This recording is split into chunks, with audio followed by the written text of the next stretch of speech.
ফিরলাম বিরতির পর। এবারে আপনাদের জানাবো এমন একটি খবর, অফিস চলাকালীন সরকারি অফিসে বসে জমিয়ে পিকনিক হচ্ছে। এই ঘটনাটি ঘটলো রামপুরহাটের সিএমওএইচ এর দফতরে। ছবিতেই দেখা যাচ্ছে দিব্যি পিকনিকে ব্যস্ত রয়েছেন কর্মীরা। যদিও অস্বস্তিতে পড়ে অস্বীকার করেছেন সিএমওএইচ নিজে গোটা ঘটনা। তার দাবি যে অফিসে পিকনিক হয়নি, অন্যদিকে সিএমওএইচ এর উপস্থিতিতে পিকনিকের আসর থেকে স্তম্ভিত হয়ে গিয়েছেন সাধারণ মানুষরাই। এক্সক্লুসিভলি সেই ছবি আপনারা দেখতে পাচ্ছেন। আমাদের সঙ্গে টেলিফোনে রয়েছেন আমাদের প্রতিনিধি প্রসেনজিৎ মালাকার। প্রসেনজিৎ, সিএমওএইচ এর সামনেই এই ঘটনা, যদিও তিনি অস্বস্তিতে পড়ে অস্বীকার করছেন, কিন্তু এরকম ভাবে কি করে সম্ভব একটা অফিস চলাকালীন অফিসের মধ্যে এরকম পিকনিক?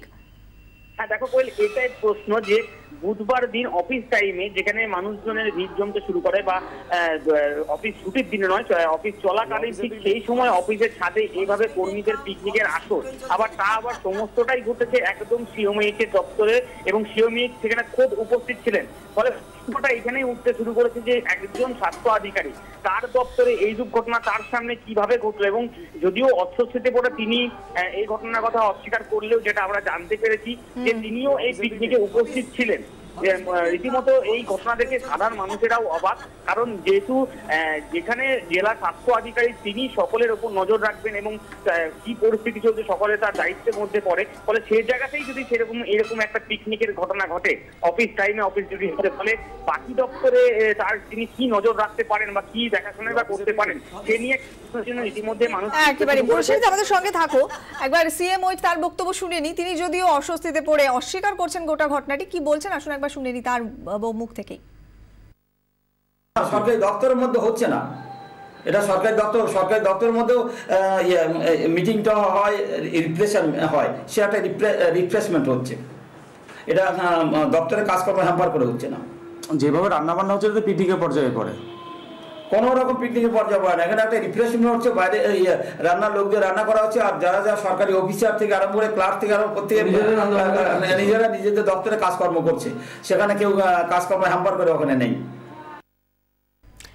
প্রসেনজিৎ, উনি যদিও বলছেন যে কাজকর্ম হ্যাম্পার করে কেউ নেই এবং কোনো কিছু ওইখানে হচ্ছে না, কিন্তু ওই প্রিমিসেসটা দেখেই বোঝা যাচ্ছে মুখ্য স্বাস্থ্য আধিকারিকের করণ বোর্ডটা পর্যন্ত রয়েছে সেই বিল্ডিং এর ছাদের উপরে এভাবে পিকনিকের মতো করে রান্না হচ্ছে, তারপরও কি করে অস্বীকার করছেন? দেখুন একদমই তাই, নিজের সিট বাঁচানোর জন্য আজকে ক্যামেরার সামনে তিনি ঘটনার কথা অস্বীকার করলেও তার দপ্তরের যারা কর্মী তাদের মুখ থেকে তারা স্বীকার করে নিচ্ছে এবং পিকনিকের কথা স্বীকার করছে। এবং শুধু তাই নয়, সোশ্যাল ওয়েবসাইটে এই ছবি পোস্ট করে জানানো হয়েছে যে আজকে সিএমওএইচ দপ্তরে পিকনিক করা হচ্ছে কর্মীদের তরফে। প্রশ্নচিহ্ন যে একজন সিএমওএইচ ফিট থাকার জন্য এইরকম বক্তব্য দিলেও প্রশ্ন সাধারণ মানুষের চোখের সামনে প্রকাশ্যে এই ঘটনা এবং তার বিল্ডিং এর উপরে পিকনিক সকল মানুষই দেখতে পেয়েছেন। ফলে এই নিয়ে তো ইতিমধ্যেই এবং সাধারণ মানুষের তরফ থেকেও একটা দাবি তোলা হচ্ছে যে এই ঘটনার পর সিএমওএইচ এর বিরুদ্ধে ব্যবস্থা গ্রহণ করা উচিত, কারণ যেখানে অফিস টাইমে এইরকম একটা ঘটনা রীতিমতো চাঞ্চল্য চলেছে সাধারণ মানুষের মধ্যে এবং হাসির খোরাক হয়ে উঠেছে বলা যেতে পারে। ধন্যবাদ প্রসেনজিৎ। কথা বললাম আমাদের প্রতিনিধি প্রসেনজিৎ মালাকারের সঙ্গে।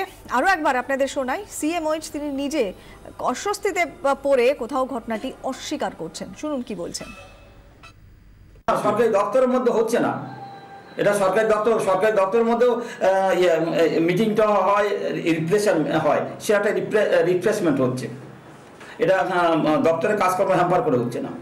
যেভাবে রান্নাবান্না হচ্ছে তো পিকনিকের পর্যায়ে পড়ে, কোনো রকম পিকনিকের পর্যায়ে পড়ে না। এখানে একটা রিফ্রেশমেন্ট হচ্ছে, বাইরে রান্নার লোকদের রান্না করা হচ্ছে, আর যারা সরকারি অফিসার থেকে আরম্ভ করে ক্লার্ক থেকে আরম্ভ করতে নিজেরা নিজেদের দপ্তরে কাজকর্ম করছে, সেখানে কেউ কাজকর্ম হ্যাম্পার করে ওখানে নেই। আসছি পরে খবরে। মাদান দামাং হত্যা মামলাতে স্বস্তি বিমল গুরুংদের। মোর্চা নেতা বিমল গুরুং সহ অভিযুক্ত 23 জনের আগাম জামিন মঞ্জুর করল কলকাতা হাইকোর্টের বিচারপতি অসীম কুমার রায়ের ডিভিশন বেঞ্চ। এর আগে গুরুংদের গ্রেফতারির উপরে স্থগিতাদেশ জারি করেছিল আদালত। আদালতের প্রতি তাদের আস্থা রয়েছে, কোর্টের নির্দেশ তারা মেনে চলবেন, ফোনে জানিয়েছেন মোর্চার শীর্ষ নেতা বিনয় তামাং।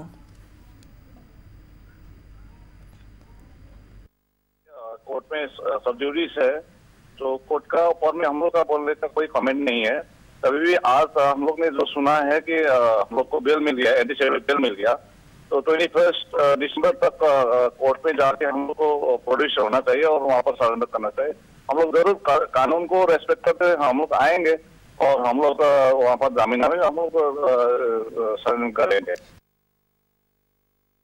সিবিআই যখন চার্জশিট দেয় সেই চার্জশিটের মধ্যে তারা লেখে নট অ্যারেস্টেড, এবং প্রত্যেকটি অ্যাকিউজ পার্সন যারা এই কেসে ইমপ্লিকেট হয়েছেন pursuant to Supreme Court direction ইনভেস্টিগেশনে, তারা প্রত্যেকেই কিন্তু সিবিআই তাদেরকে প্রত্যেককে জেরা করেছে এবং সেক্ষেত্রে কিন্তু কোনো ক্ষেত্রে কাস্টাডিতে নেওয়ার প্রয়োজন সিবিআই মনে করেনি। তখন কোর্ট প্রশ্ন করেছিলেন যে এই মুহূর্তে তাদের কাস্টাডিতে নেওয়ার প্রয়োজনীয়তাটা কোথায়, তার সদুত্তর কিন্তু সিবিআইয়ের আইনজীবী দিতে পারেননি। সেই প্রেক্ষাপটেই কিন্তু অ্যান্টিসিপেটরি বেলটা কোর্ট গ্রান্ট করেছে। প্রেসিডেন্সির গেট চওড়া করা নিয়ে সমস্যা মিটল। 5টি দোকান সরানো নিয়ে সকাল থেকে উত্তেজনা ছিল। দোকান মালিকদের অভিযোগ ছিল শর্ত না মেনেই গতকাল রাত থেকে দোকান সরানোর প্রক্রিয়া শুরু হয়। তারই প্রতিবাদে আজকে সকাল থেকে প্রেসিডেন্সির সামনে জমায়েত করেন ফুটপাথের দোকান মালিকরা। পুলিশের সঙ্গে দফায় দফায় বৈঠক করেন তারা। বন্ধ হয়ে যায় বইপাড়ার ফুটপাথের সমস্ত দোকান। শেষ পর্যন্ত পুলিশের উপস্থিতিতে ইউনিয়নের সঙ্গে বৈঠকে বসে প্রেসিডেন্সি কর্তৃপক্ষ। সিদ্ধান্ত হয় সমস্ত দোকানকে একটু একটু করে সরিয়ে বসানো হবে ওই 5টি দোকান। গেটের একদিকে 2টি, অন্যদিকে 3টি দোকান বসানো হবে। নিজেদের খরচেই তা তৈরি করে দেবে প্রেসিডেন্সি কর্তৃপক্ষ। যত দ্রুত সম্ভব শেষ হবে কাজ। ততদিন পর্যন্ত গেট থেকে একটু এগিয়ে আনা হবে দোকানগুলি। এই আশ্বাসে দোকান মালিকরা খুশি। বৈঠকের পরই খুলে যায় ফুটপাথের সমস্ত দোকান।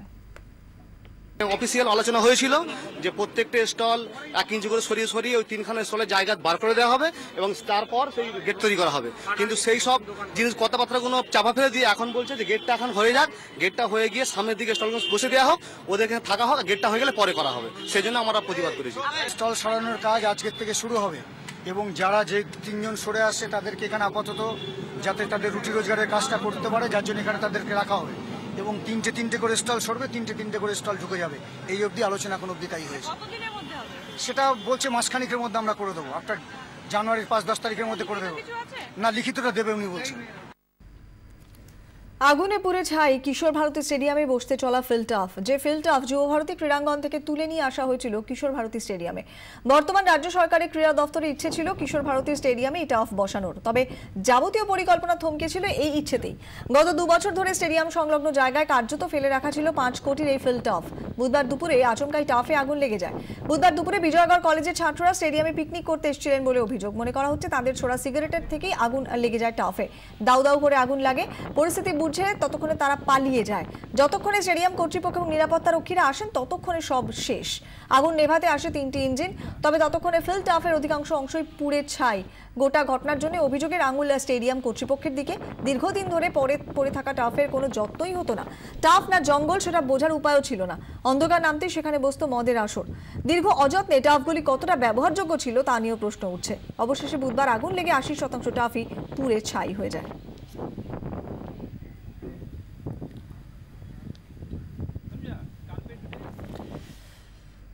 আর এরপর যে খবরে আমরা চোখ রাখবো, ফের মেট্রোয় আত্মহত্যার ঘটনা। এবারে রবীন্দ্র সরোবর স্টেশনে এক যুবকের ঝাঁপ।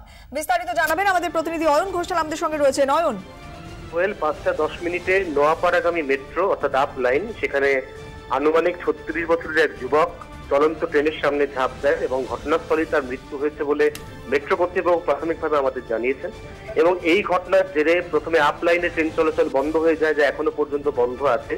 এবং আপ লাইনের রেসপেক্টিভ যে রেক্স গুলো রয়েছে সেগুলো যেহেতু বিভিন্ন স্টেশনে আটকে রয়েছে, অর্থাৎ ডাউন লাইনের কিন্তু কিছুক্ষণের মধ্যেই ট্রেন চলাচল বন্ধ করে দিতে হবে বলে মেট্রো কর্তৃপক্ষ আশঙ্কা করছেন। এবং এই মুহূর্তে অফিস ছুটির সময় প্রচুর নিত্যযাত্রী, তারা মেট্রোর ওপর নির্ভরশীল, তারা বাড়ি ফেরার তাদের একটা সময়, তারা কিন্তু বিভিন্ন স্টেশনে আটকে রয়েছেন। ট্রেন এখনো পর্যন্ত চলছে না, অর্থাৎ 5:10 থেকে আপ লাইনে ট্রেন চলাচল বন্ধ হয়ে গিয়েছিল এবং 5:40 অর্থাৎ এখন ডাউন লাইনেও কিন্তু ট্রেন চলাচল আস্তে আস্তে বন্ধ হয়ে যাচ্ছে।